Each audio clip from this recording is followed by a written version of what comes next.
자, 안녕하십니까. 하이퍼림입니다.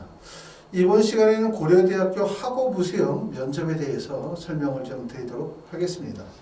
자, 고려대학교 학업부수형은 보시는 것처럼 1단계 합격자 발표가 11월 17일입니다. 수능시험 보시고 많은 분들이 수능시험을 잘 봤다, 못 봤다 걱정도 많으시겠지만 고려대학교 1단계 통과했는지, 두 번째는 고려대학교 1단계가 보시는 것처럼 수능 최저학력 기준을 다 요구하고 있죠. 학업부수형은 지금 보시는 것처럼 인문계열은 4개 영역 등급합이 7에 과탐, 사탐은 2과목 평균이고요. 자연계열은 4개 과목 등급합이 8에 2과목 평균이고, 의학계열 같은 경우는 4개 영역 등급합의 5등급, 그 다음에 과탐은 2과목 평균입니다. 수능 최저학력 기준이 의학과뿐만 아니라 인문이나 자연계열에서도 수능 최저가 꽤나 높다, 이렇게 보실 수가 있어요. 그렇기 때문에 수능 시험 보시고 난 다음에 뭔가 마음을 좀 돌리기도 이전에 고려대학교는 수능 최저 충족 여부, 두 번째는 1단계 통과했는지 여부에 대해서 아마 긴장을 많이 하고 기다리고 계시는 분들이 많으실 거다라고 생각이 되어집니다.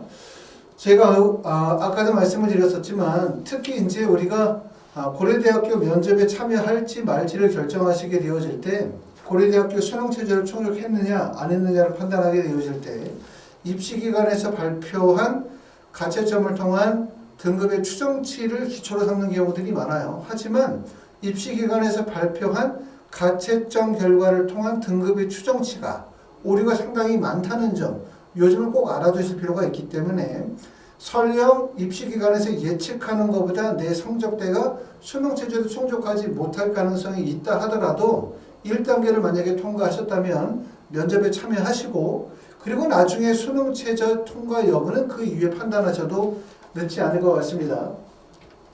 자, 고려대학교 학업부수형은 첫 번째는 가장 특징적인 부분이 수능 최저학력 기준에 적용이 되는데 수능 최저가 꽤나 높다는 점이에요. 그렇기 때문에 1단계의 배수가 6배수다. 1단계 배수 6배수는 상당히 많은 배수이기 때문에 과연 1단계 배수 6배수가 전부 다 면접에 참여할 것이냐라고 생각하면 실제 수능 최저학력 기준을 고려하게 되어지면 실질 경쟁률은 약 3대1 정도의 경쟁률이 될 가능성이 높다. 다시 말하면 6배수 중에서 약 절반 정도만 면접에 참여한다고 고려하셔도 되고요.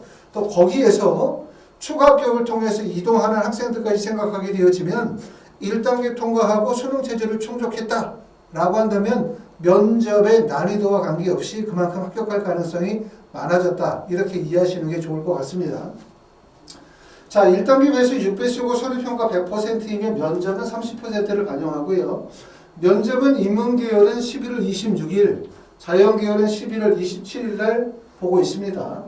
면접고사는 교내 고사 장소에서 화상 면접을 통해 제시문 관련 질문에 대한 답변을 토대로 분석력, 적용력, 종합적인 사고력을 종합적으로 평가한다. 이렇게 말할 수 있습니다.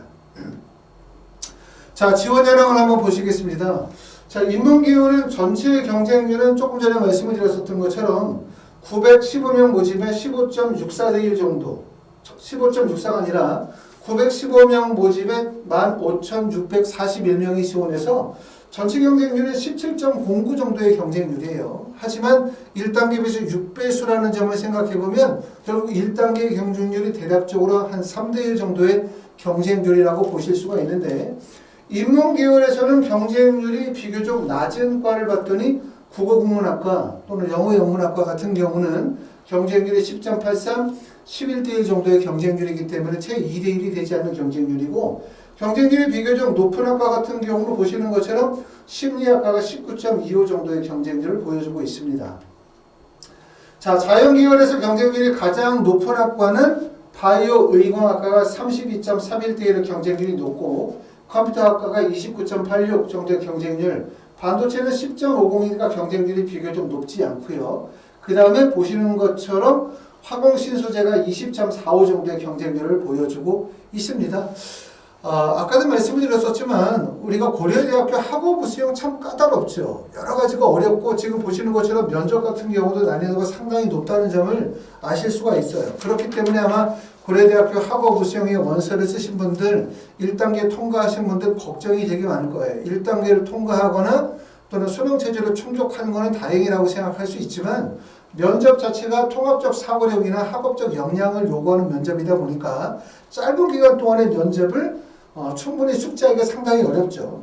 지금 자연기호를 지금 보시는 것처럼 가나다라 4개의 질문에 대해서 3개의 질문이 주어지고 있는데요. 4개에 대해서 주어지는 질문의 내용들은 대부분 첫 번째는 물리 같은 경우는 역학과 에너지 파트에서, 화학은 역동적인 화학 반응에서, 그 다음에 생명과학은 사람의 물질 대사, 그 다음에 통합과학에서는 지구 시스템에 관한 문제가 출제가 되어졌고, 수학에서는 다항식의 사칙 영상 파트에서 시험 문제가 출제가 되어졌습니다.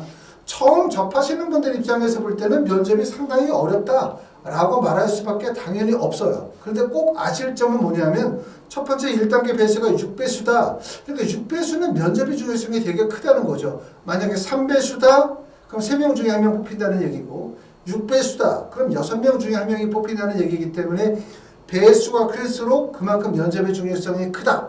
이렇게 볼 수 있지만 면접의 중요성이 아주 크다고 볼 수는 없는 이유 중에 하나는 아까도 말씀드렸던 것처럼 수능 최저 학력 기준이 꽤나 높다는 얘기예요. 그렇기 때문에 실질적으로 수능 체제를 충족하는 학생들의 비율이 많아봤자 한 40% 정도의 학생들이 수능 체제를 충족할 가능성이 높다는 점이에요. 그렇죠. 그렇기 때문에 1단계를 통과한 학생들 6배수 중에서 실질적으로 수능 체제를 충족한 학생들이 약 절반 정도가 될 가능성이 높다. 그리고 더군다나 이제 고려대학교 활동 우수형 같은 경우는 상위대학으로 이동 가능성이 높기 때문에 실질적으로 1단계를 통과한 3명 중에서 2명 정도가 뽑힐 수 있다. 이렇게 보실 수가 있습니다. 그리고 면접은 사실은 학생들마다 이 면접의 내용 자체가 학업적인 역량이나 준비 정도 또는 수학 능력들을 직접적으로 평가할 수 있는 면접이긴 하지만 학생들마다 그 정도의 차이가 대부분 다 비슷하다. 이렇게 생각하시는 게 좋으세요. 나만 못한다라고 생각하지 말고 다 비슷한 아이들끼리 시험을 본다.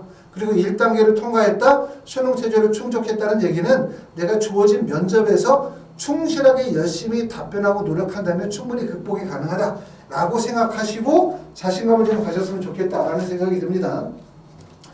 인문계열도 가나다라 해서 4개의 지문이 주어져 있고요. 4개의 지문에 대해서 3가지의 질문이 주어지고 있습니다. 대부분 면접이라 하더라도 논술형 면접이기 때문에 논술 준비를 많이 하신 분들에게는 조금 더 유리할 수 있는데, 고려대학교 학부부 수형의 원서를 쓰시는 분들이 논술 준비를 병행하시는 분들은 사실 많지 않죠. 대부분 수시 중심으로 학종 중심으로 준비하신 분들이기 때문에 사실상 이러한 지문에 대한 해석 능력들을 많이 갖추고 있지는 않아요. 자, 인문계 같은 경우는 주로 이상사회와 노동에 관한 내용으로 시대의 변화에 따른 노동의 의미에 대해서 다각적으로 이해하는 능력들을 평가하고 있다고 볼 수 있는데, 출제되어졌었던 교과목은 윤리와 사상, 그 다음에 생활과 윤리 파트에서 시험 문제가 출제가 되어졌습니다. 자, 하이퍼리뷰에서는 고려대학교 학업부 수형 면접을 어떻게 시작하냐면 11월 18일 날 1단계 통과 합격자 발표가 나고 난 다음에 면접일은 11월 26일과 27일이 면접이라고 말씀드렸죠.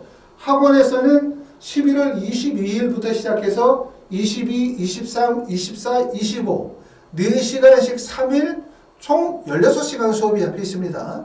인문계 자연계열 한 반에 대략적으로 5명에서 6명 정도가 수업을 하게 되어집니다.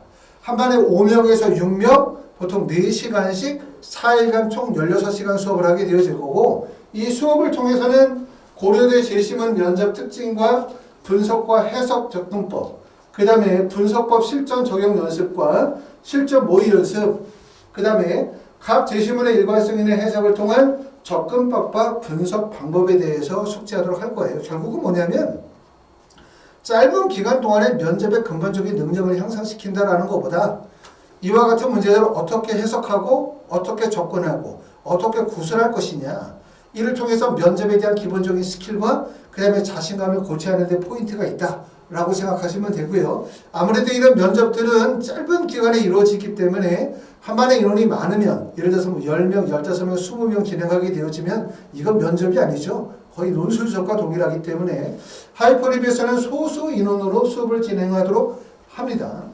자, 그리고 두 번째는 이제 학원에서 진행하는 이렇게 소그룹 수업이 맞지 않으시거나 거리가 멀어서 학원까지 오기가 어려우신 분들은 첫 번째 1대1 수업을 진행하실 수가 있고요.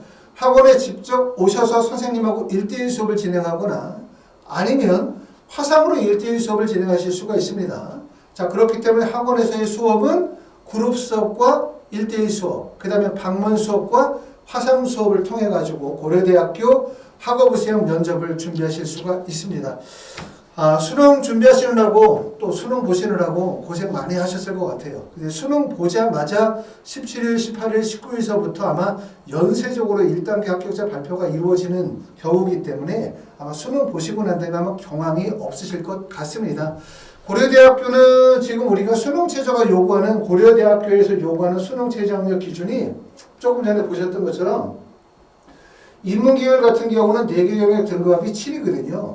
4개 영역 등급합이 7이라는 수능 최저 학력 기준이 높은 수능 최저 학력 기준인 건 맞아요. 3개 영역이 아니라 4개 영역을 요구하고 있기 때문에 하지만 실제로 정시에서 4개 영역 등급합 7을 맞고 고려대학교 인문계열에 합격하기는 불가능하잖아요. 그렇기 때문에 만약에 여러분이 고려대학교 수능 체제를 충족시키고 또 1단계를 만약에 합격하셨다면 남은 면접 준비에 조금 더 최선을 다했으면 좋겠다라고 말씀을 드릴 수가 있고 아까 말씀드렸던 것처럼 면접의 난이도가 높은 면접은 맞아요. 학생들끼리 학업적인 역량들을 직접적으로 평가할 수 있는 면접은 맞지만 수능 체제가 워낙 높게 책정이 되어져 있기 때문에 실제로는 그만큼 경쟁률이 낮을 수밖에 없다. 면접을 꼭 잘 본다라는 것보다 주어진 제시문에 대해서 어떻게 하면 올바르게 본인의 학습한 내용을 논리정연하게 설명하느냐에 따라서 결국 합불이 결정이 되어지기 때문에 조금 더 자신감을 가지고 적극적으로 노력하면 좋을 것 같습니다. 자, 고려대학교 학업부 시험 면접 수업에 대해서 관심 있으신 분들은 하이퍼 리뷰로 전화 주시면 제가 자세히 안내해 드리도록 하겠습니다. 감사합니다.